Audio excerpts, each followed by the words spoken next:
Nakuha ni Anbay ang World First Clear Rewards, isang Purple Treasure Chest at isang Level 15 Golden Grade Secret Realm Crystal Core.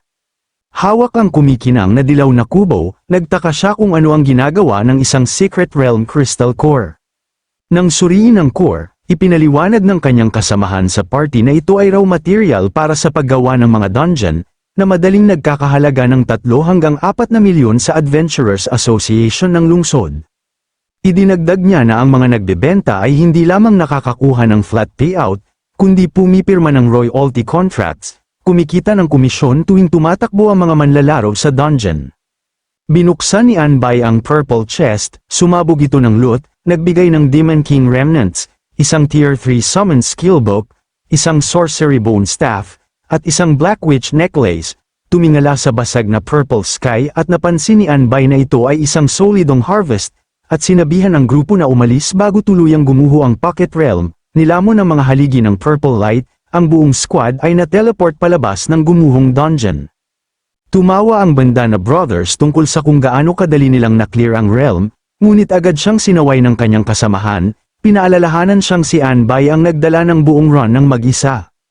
Lumingon si Anbay at narinig ang isang tinig na pabirong tumatawag sa kanyang pangalan. Kinakabahang kumikilos, ginawa ni Cheng ang kanyang pinakamagandang cute act at hiniling kay Anbay na unahing ibenta sa kanya ang Tier 3 Skill Book. Gumawa ng mabilisang mental math sa kanilang hatian, mapagbigay na binawasan ni Anbay ang presyo at inalok ito sa kanya sa flat 6 na milyon.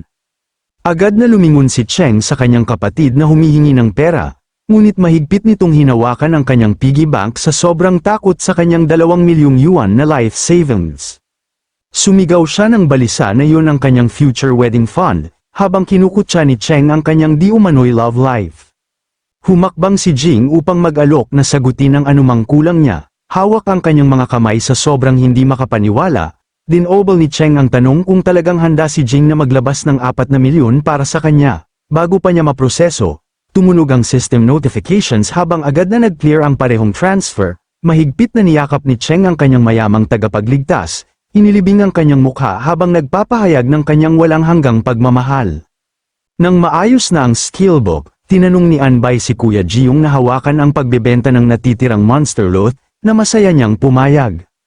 Habang naglalakad pasulong gamit ang kanyang bagong purple sorcery bone staff, sinuri ni Anbay ang napakalaking plus 120 spirit boost at ang floating illusion skill nito. Tumingin sa itim na Black Witch Necklace, nakakuha siya ng dagdag na 80 spirit at dagdag na curse resistance. Sinuri ang kanyang floating system menu at nakita ni Anbay na ang multi-affix sa kanyang object control shield ay lubhang promising para sa scaling ng shield counts. Nang makarinig ng biglaang pagsipol sa hangin, napansin ni Anbay ang mga papasok na projectiles habang naglalakad. Ipinakalat niya ang kanyang kumikinang na barrier upang malinis na maiwasan ang mga papasok na palaso. Nagtaka siya kung ang mga shadow assassin ay nagkakampo sa labasan ng kuweba. Nang makita ang mga berdeng goblin na may mga busog na nagtatago sa mga palumpong, napagtanto niyang ang lower tier mobs ay talagang sinusubukang mag-set up ng ambush, sinindihan niya ang maapoy na spirit energy sa dulo ng kanyang staff at ngumisi sa kung gaano kadaling i-channel ng epic equipment ang kanyang kapangyarihan. Sinuri ang kanyang object control shield, umabot sa level 2, at napagtanto ni Anbay na ang mob ng mga goblin na ito ay ang ultimate free proficiency farm. Nagpaputok ang goblin archers ng isang buong volley, nag-hype sa sarili, iniisip na nasulok na nila ang tao. Walang pakialam na nagmeryenda si Anbay habang ang mga palaso ay nababasag sa kanyang floating barrier. Napansin niyang ang kanyang 186 na defense stat ay isang impenetrable wall para sa kanila. Makalipas ang 1 oras, ang mga goblin ay lubos na napagod, humihingal at nakabulagta sa sahig. Sa tamang oras, tumunog ang skill sa level 3, nag-unlock ng 3 shield capacity at 15% spirit defense scaling. Tumayo si Anbay gamit ang kanyang staff pagkatapos ng 1 oras ng libreng AFK defense training. Binalot niya ang grind session sa pamamagitan ng pag-summon ng napakalaking fireball sa kanyang palad at sinabihan ng mga pagod na goblin na oras na para ipadala sila sa kanilang huling hantungan, habang desperadong sinusubukan nilang tumakbo, isang chain ng malalaking pagsabog ang palm unit sa kagubatan, Winasak ang 31 goblin at itinaas ang kanyang level 12 EXP bar sa 79%. Sa kalapit na kagubatan, isang armored warrior ang nagwagayway ng isang napakalaking battle axe pababa upang durugin ang isang halimaw sa paste. Isa pang party ng shieldbearer at mage ang nagtutulungan upang pigilan ang isang sumusugod na higanteng baboy ramo. Sumilip mula sa likod ng puno, napansin ni Anbay ang pagtaas ng mga level 20 class holders na nagfa-farm ng materials para sa kabuhayan. Nagpasya siyang maghanap ng bakanteng lugar upang manghunt ng mag-isa. Habang hawak ang kanyang staff at nire-review ang kanyang stats, napagtanto ni Anbay na hindi sinasadyang napadpad siya sa deep core ng kagubatan matapos mag-farm ng mga goblin hanggang level 13, na nag-unlock ng isang katawa-tawang affix na ginagawang pure true damage ang lahat ng kanyang pinsala. Nang maalala ang kanyang pag-aalala tungkol sa pagkakaroon lamang ng fireball laban sa fire immune mobs, napagtanto niyang ang elemental resistance ay ganap ng walang kaugnayan ngayon. Isang malisyosong ngisi ang kumalat sa kanyang mukha habang nagpasya siyang ang bawat kaaway ay tatamaan ng kanyang walang tigil na fireball kahit ano pa ang kanilang elemento. Huminto si Anbay malapit sa mga puno na nakataas ang kanyang staff at biglang nakarinig ng desperadong sigaw na umaalingaw-ngaw sa kagubatan. Tumingin sa isang clearing sa unahan, ilang nakabalat kayong figura ang nakatayo sa paligid ng isang kumikinang na ritual circle na napapalibutan ng mga kandila na nakalutang sa ibabaw ng mga nahulog na katawan. Isang nakamask na figura sa madilim na cloak ang humakbang sa mga puno habang nagpapatuloy ang malisyosong ritual. Pinanood ni Anbay ang isa sa mga cultist na marahas na pinwersang pakainin ang isang naghihingalong biktima at nagtago sa likod ng mga palumpong. Napagtanto niyang ito ay masyadong baluktot para maging isang standard guild feud lamang. Biglang ibinaling ng nakamask na cultist ang kanyang ulo ng diretso sa mga palumpong, inilabas ang kanyang blade at hiniling kung sino man ang nagtatago doon ay magpakita. Nagsuot si Anbay ng hood at nagpanggap na mula sa Shadow Assassin Guild. Habang lumalapit si Anbay, inilabas ng mga gwardya ang kanilang mga espada, nagtataka kung ano ang ginagawa ng isang miyembro ng Shadow Assassin Guild dito. Iniulat ng isa sa mga nakakloak na lalaki sa kanyang leader na dahil ang Shadow Assassin Guild ang kumokontrol sa lungsod, ang background ng taong ito ay lubos na hindi alam, nag-iiwan ng walang puwang para sa pagkakamali. Agad na inutusan ng leader ang kanyang mga tauhan na hulihin siya. Tinitigan sila ni Anbay, sinusubukang malaman kung sino talaga ang mga taong ito dahil nag-iiwan sila ng mga bangkay sa lugar at hindi man lang pinapatawad ang mga miyembro ng Shadow Assassin. Isang assassin ang sumisid sa hangin, sumugod pasulong gamit ang kanyang punyal, inilabas ang kanyang blade sa isang nakasisilaw na kislap ng liwanag, binalaan ni Anbay na kung umaatake sila dahil sa isang hindi pagkakasundo, hindi siya magdadalawang isip, nag-activate ng Mortal Blade, isang alon ng teal energy ang palm unit sa hangin patungo sa umaatake. Isang nakabalat kayong cultist ang umisi, humagalpak na ang mga nawawalang tupa ang gumagawa ng ultimate sacrifice para sa Mountain Lord. Bago pa siya makapagdiwang, isang malaking pagsabog ng maapoy na enerhiya ang sumabog. Agad na na-wipe out ang cultist na iwang umuusok sa lupa. Nang mapagtantong ang kanilang target ay madaling biktima, sumugod ang natitirang mga cultist, sumisigaw para sa kanilang Panginoon. Ang kanilang caster ay naghanda ng kanyang staff upang mag-trigger ng spell.